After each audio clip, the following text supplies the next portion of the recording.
It's kind of appropriate, actually, that Ravi, that you actually inserted a joke, because I decided, believe it or not, 10 minutes ago, I was going to change my opening story.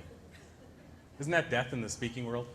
So I decided to share with you guys a lead-in story that I wasn't planning to share. And it all starts back in 2002. I had an opportunity to attend a stand-up comedy workshop at Dalhousie University.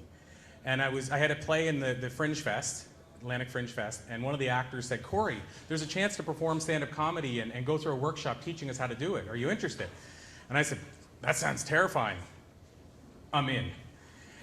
And it was on my bucket list, which obviously relates to what I'm going to talk about. But trying stand-up comedy, I was kind of told by people, you know, this is terrifying for the average person, and so I felt, you know what, got to face it head on. So we took 2 weeks of a stand-up comedy workshop, and what made me think to tell the stories, we were talking about adjusting the mic stand up here earlier, and our 2 weeks of stand-up comedy training was, here's how you adjust a mic stand, and Dane Cook rules. That was our training for stand-up comedy. Now, how many people in the room here have ever tried stand-up comedy? Not a lot of hands, right? How many people want to try it? Not many more. So my point is that stand-up comedy is not for the faint at heart, and my training was, here's how you adjust the mic stand. I did come to find out that that was actually very important, more important than I realized. But we get to the comedy club. So after 2 weeks of training, our third week of training was, you're going to watch other people entertain you. So I'm like, right on. Okay, our third week is actual live stand-up comedy. And we went to a place down in Barrington Street. You guys, well, you know where the Pogue Fido is now. It's actually at the Pogue Fido, but it was called the Party House for about a year. So when we were going there, it was called the Party House. And I remember we got there, and it was about 10 to 8, and there's 15 would-be amateur stand-up comics who've never told a lick of a joke in their life, standing waiting for these people to entertain us.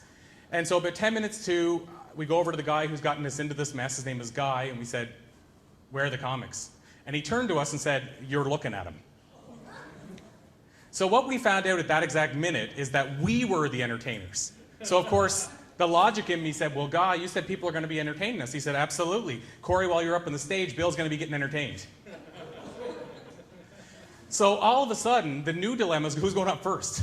Because now you're the sacrificial lamb, because at that point, Yuck Yucks had left. So it's like the first time comedy is actually back in Halifax with a real club. And so I went to the bathroom looking for the exit window, and there's none in the Pogue Fido, in that upstairs bathroom. There could be now, but there wasn't then. And so I come back out, and 8 comics are gone. I don't know if I can call them comics. I'd never seen them again in my life. The interesting part, as a side note about stick-to-itiveness, is the 7 that stayed are still doing comedy to this day. One of them's Bill Wood, if you guys know who Bill is, from Picnic Face, and it goes the whole list. Candy Palmater does the Candy Show. You go down the list, it's amazing. So the proof is these people were meant to do stand-up. But they're debating over who's going up first, and I said, if you're going to face a fear, you got to face it head on. So I walked up to the stage, grabbed the mic. I told what I considered at the time to be the best joke I've ever told in my life. To dead silence. So I proceeded to tell what I considered at the time the second best joke I ever told in my life. To more dead silence, but this time I think I saw a tumbleweed go by the stage. And streams of sweat are coming down my face, and finally I realized the stand-up comedy thing, a whole lot tougher than I thought. So finally, Guy calls me over to the stage and hits me in the back of the head, and he says, "You idiot! You got to wait until we turn the mic on." So why this story is important is because on my bucket list, when I wrote it years ago, how many people here have a bucket list, first of all? Good. I'm actually glad that it's not the whole room, because what I'm going to talk about tonight may actually encourage you to take a look at your bucket list again. So I had a bucket list, and it said all the high-adventure items you would think of, right? Skydiving, surfing, stand-up comedy, etc., etc. And so I had an organization that brought me in to do a talk a few years back, about 4 years ago. And they said, "Corey, we want you to come in and share these adventure items because we're watching the movie The Bucket List." And so the plan was talk about skydiving, because since that time, since the stand-up, after that expanded my comfort zone, I went skydiving. And I'm scared of heights. And believe it or not, my bigger fear about jumping out of a plane, my biggest fear was actually whether or not I actually bounce. Because I don't know the answer to that. Thankfully, I didn't have to find out. But the point is that jumping out of a plane was a fear. I went surfing in Tofino, and I can't swim. If you put me in the water on my own and nobody there to watch me, I'll find a way to drown. So the point is I was tackling all these high-adventure items, and they saw this on Facebook and said, "Why don't you come in and do a talk?" And so I started looking at my bucket list, and for whatever reason I decided, you know what, maybe let's take a look at my bucket list. It'll inspire me to do the talk. And as I started looking at my bucket list, something strange happened. I started looking at these items like skydiving and stand-up comedy and surfing, and I realized that all of the experiences, what they gave me was very fleeting. Stand-up comedy only lasted the 5 minutes I was up on stage, that high. And that's why you see comics rushing down to Yuck Yucks to do 5 minutes of time that they prepared all week. It's that high while you're on the stage. Very few of them I found keep it when they're off the stage, and that's also why so many stand-up comics seem to be depressed. They're always looking for that high. And likewise, for skydiving, I jumped out of the plane. I was like, it was a build-up, right? For all my life, we always think skydiving is going to be the biggest thing ever. It was this big build-up, and when I hit the ground, thankfully with a chute hooked onto me, as I walked away, literally within an hour, the feeling was gone. I forgot I jumped, and I was visiting my cousins in Moncton, and I remember them going, oh my God, that's so exciting, I want to do that, and to me it was surreal, like it never happened. And it was gone, it never came back, that feeling. So what happened is, as I started looking at my bucket list, I realized that was the case for all the high-level items. So I was thinking about going to talk to this group, and some of the people in this group were in wheelchairs. Their disease was progressing, and I'm thinking, do they really want to see a 30-some-year-old go up and talk about jumping out of an airplane? Is that really on their bucket list? And the worst part is, as society, we tell them that's what bucket list items are supposed to be.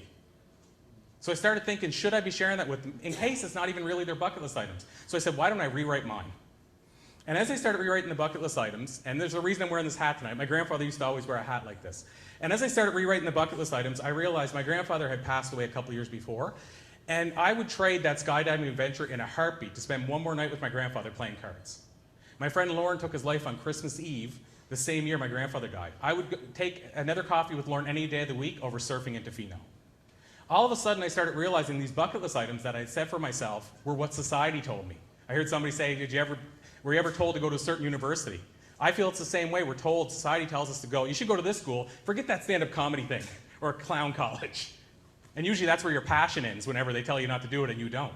So when it comes to that, I realized, oh my God, there's something with this, there's something to this. The fact that these high adventure items, I was told by society that they're supposed to be my high adventure items.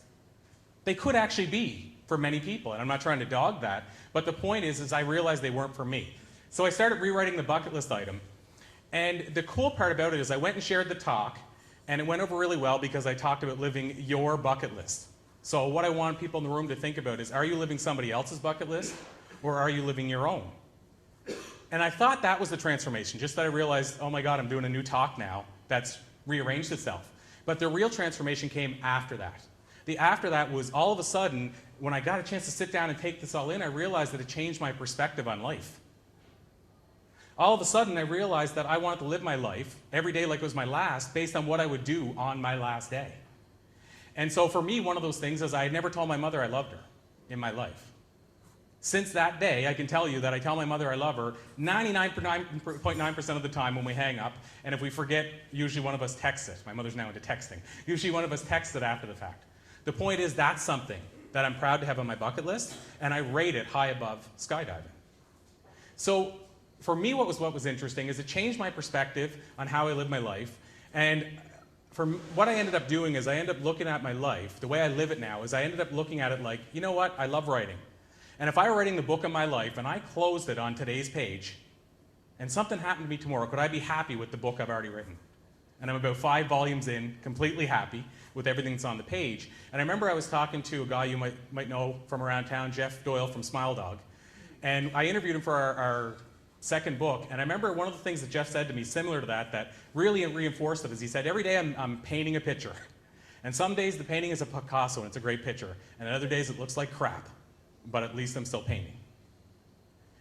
So my point is that this bucket list thing, I changed my whole bucket list, I rewrote it, it ended up becoming the things that were really my bucket list. It took a lot of time to actually say what should be on my own bucket list. It ended up, like I say, changing the way I live my life in terms of living every day like it's my last and living it to the fullest. And so my hope for you guys is, if nothing else, you'll actually look at your bucket list and just ask yourself, am I living my bucket list, or am I living somebody else's bucket list? Thank you guys so much. Thank you so much.